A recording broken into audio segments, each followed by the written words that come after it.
The Random Walk is a tradition through which incoming students at the University of Chicago Booth School of Business can undertake a week-long trip somewhere in the world within a cohort of 20 classmates.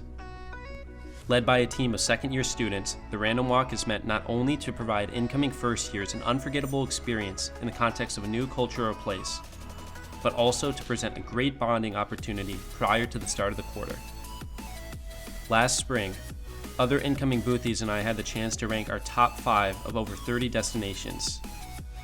I ended up matching with the UAE trip, where I had the chance to join my friends on a week-long journey in August and September to Dubai and Abu Dhabi, following a 13.5-hour flight from Chicago O'Hare.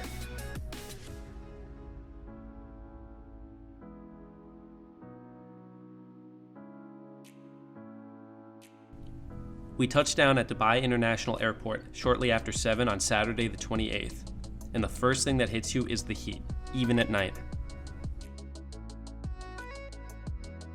Fortunately, the bus had plenty of air conditioning, and after meeting with our tour guide, we boarded for transfer to our hotel.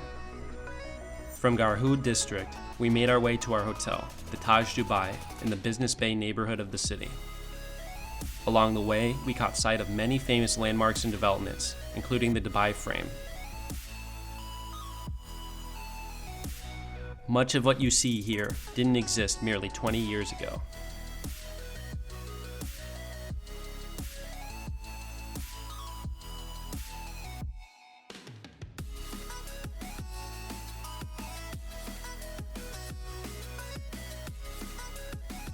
Monday is when the real fun begins, starting with a full-day tour of the city.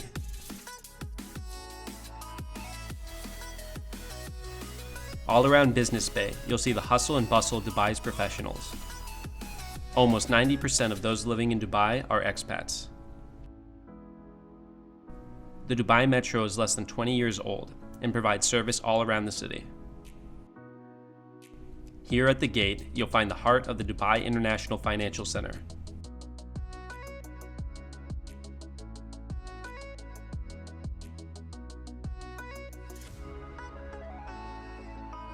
Which sits near Dubai's Museum of the Future.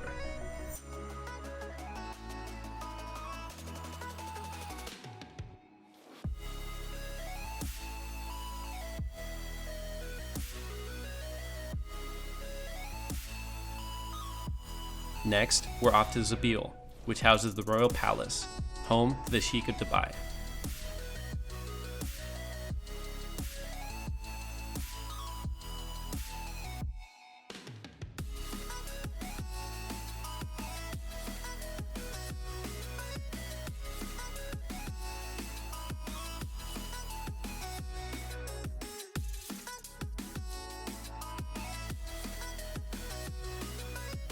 Then we pass through historic Al Tidaf, where you'll find traditional Islamic architecture, as well as emerging shopping and residential areas.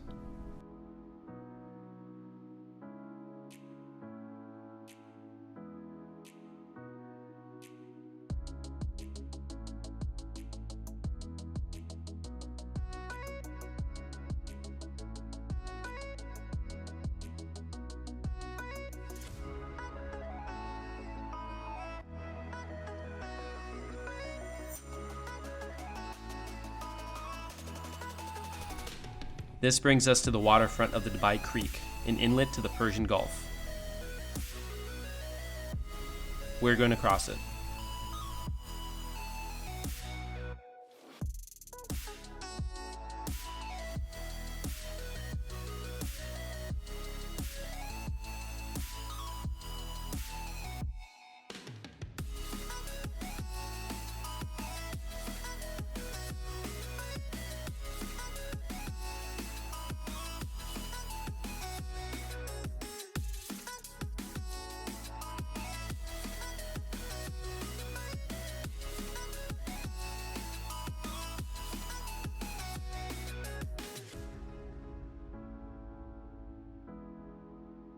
Across the creek, you'll find Dubai's souks, or markets, including the famed spice and gold souks. The gold souk is one of the largest collections of gold in the world, with almost 400 retailers. Nearby is Dubai's Bayat Al Banat Women's Museum, which pays tribute to the various women who have played a role in shaping a history of the Emirates.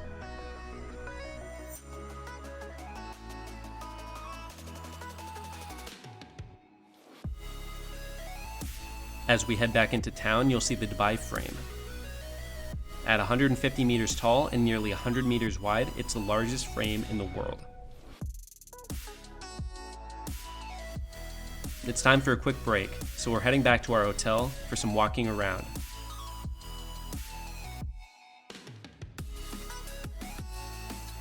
Because after that, we're going to the Mall of the Emirates, one of the largest malls in the world.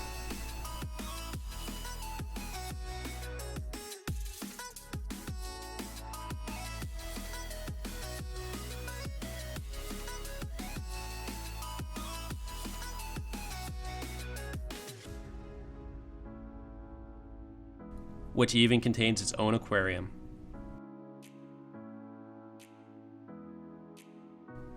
And from there, we have access to the Burj Khalifa, the tallest building in the world at over 800 meters, or over half a mile tall. Even the elevator ride is surreal. Next time we'll get it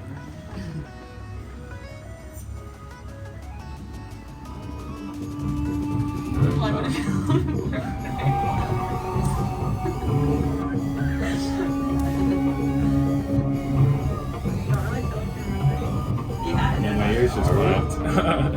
Where's the video of the shade?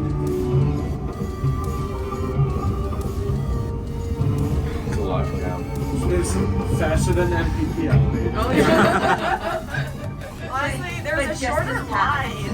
Yeah, it feels better. It barely feels like we're moving. We're already halfway. How many floors? We're going 140 or how many comics in the top? We're almost there. I think You're like it's 160. 150, 160. Yeah. Yeah, Patrick, you're on the 24th floor here. Observation deck's on the ground. Isn't that the room your hotel is on? Your hotel room is on 24? Oh, great music. That was super smooth. It was really smooth. And from the observation deck, you can see all over the Emirates.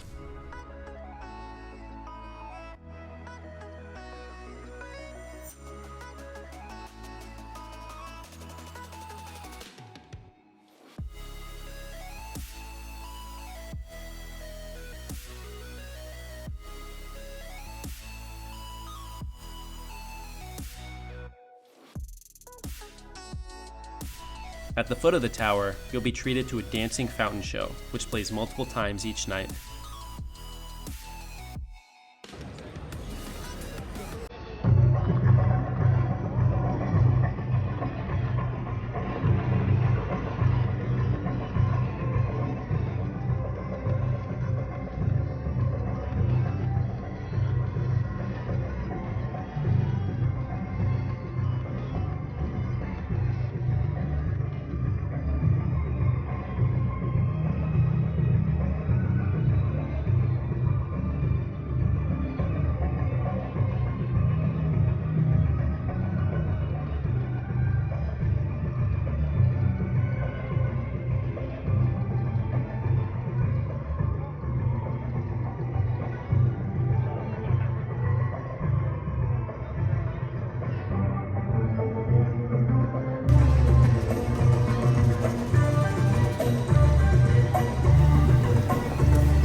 What a way to cap off our first full day in Dubai.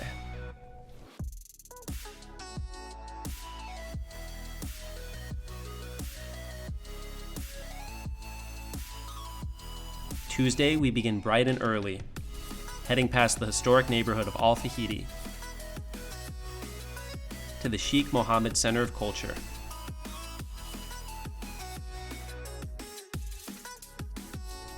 Where we experience a traditional biryani lunch.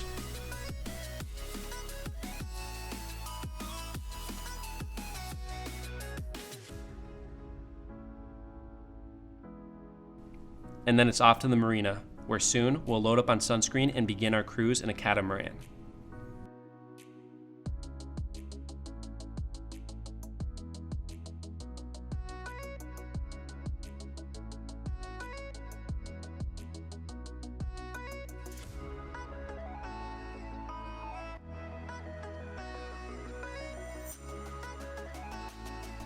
From the Gulf, you can see all over the city, including along the Palm Jumeirah, a series of artificial islands.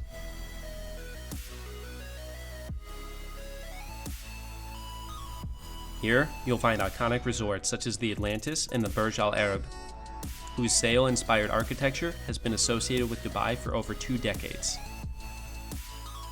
On the way back, you'll find the Ain Dubai, the world's tallest Ferris wheel, at 250 meters, located on Blue Waters Island near the marina.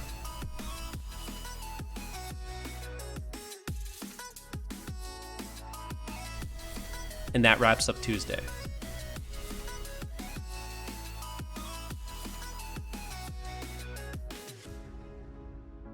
Wednesday marks one of the more physically intensive days, with a desert safari excursion, where we join professional drivers in a bumpy ride in SUVs.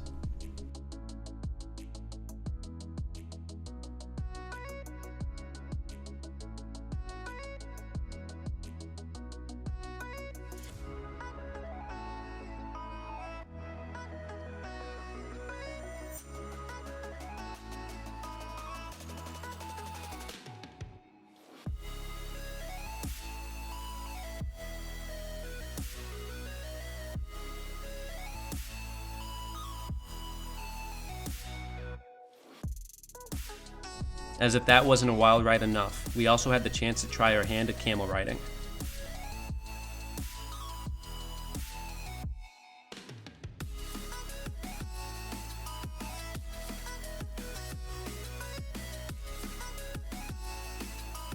Fortunately, there's no more riding after that, because instead we get to enjoy a buffet and performance involving various dancers from all over the Islamic world.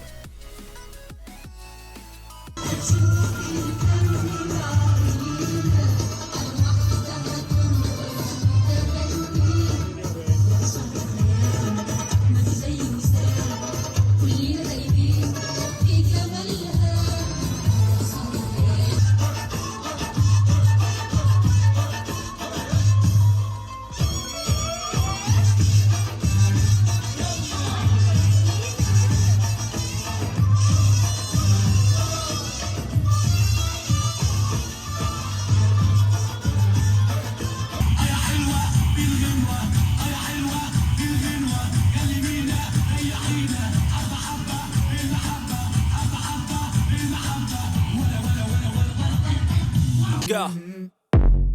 I wake up to a little bit of drool on my pillow, feel like it's gonna be a bad day. Yeah, I'm tired of shit, and the coffee ain't hit yet, damn, ain't that great. I don't wanna go to work, cause my boss is a jerk, and I'm not even that paid. I need a change in my life, cause I don't feel alive, and there's nothing that makes me happy. Hold my beer for a minute, I'm about to quit my job, cash in for a ticket, I'm going on.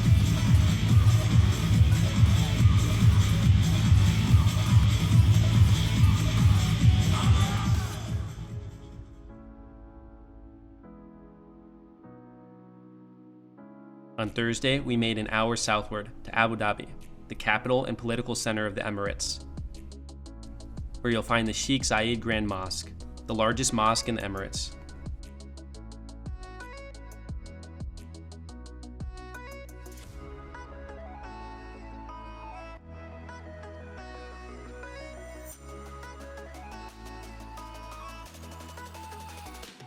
Throughout its largely symmetrical halls, you can find some of the finest white marble in the world.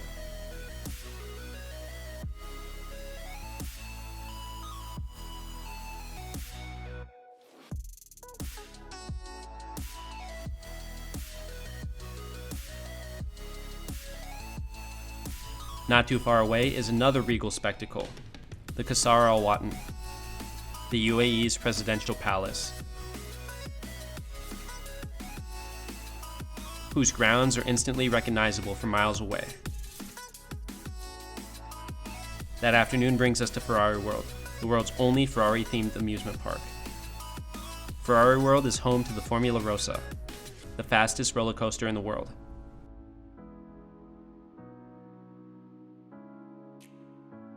Which unfortunately was under maintenance during our visit. Still, we had our chance to try our hand at being part of the pit crew. Ooh, it's neck and neck.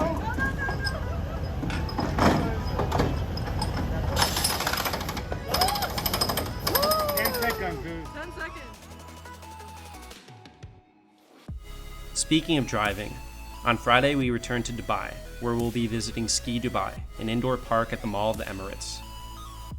The entire park is maintained at below freezing temperatures, and if you're not big on skiing or snowboarding, worry not, because there's plenty to do. From sledding to chilling with the penguins. After that frigid adventure, it's time to defrost at the Green Planet, a vertically oriented zoo in which all the plants and animals are kept in an open environment.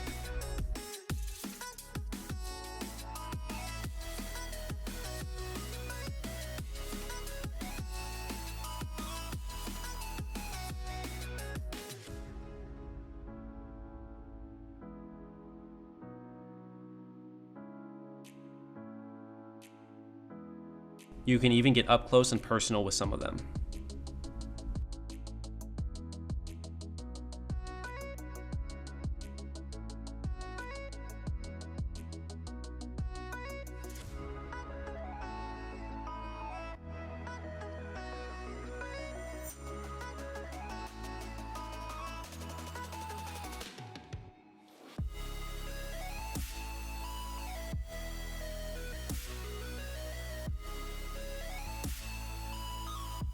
Burning all these calories adventuring gets you pretty hungry, but fortunately, we're off to a local Dubai food tour,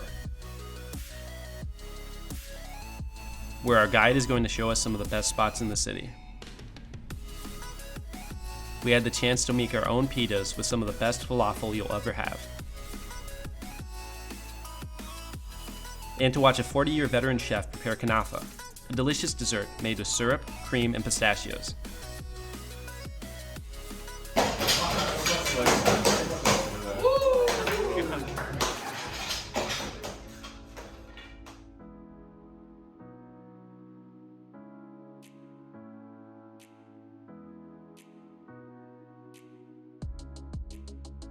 Don't forget the shawarma, because in Dubai, there's plenty of it.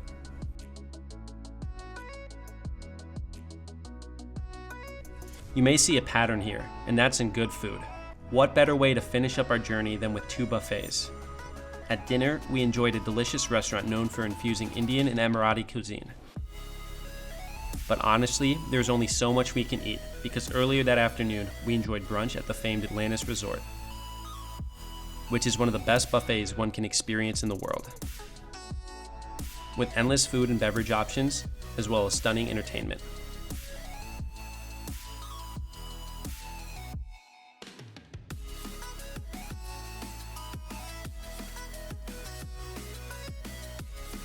Sunday marked the end of our journey when we made the flight back to Chicago.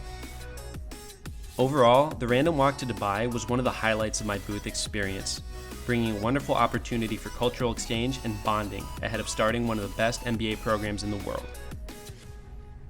It may have only been a week long, but the connections I've formed so far at Booth are bound to last a lifetime.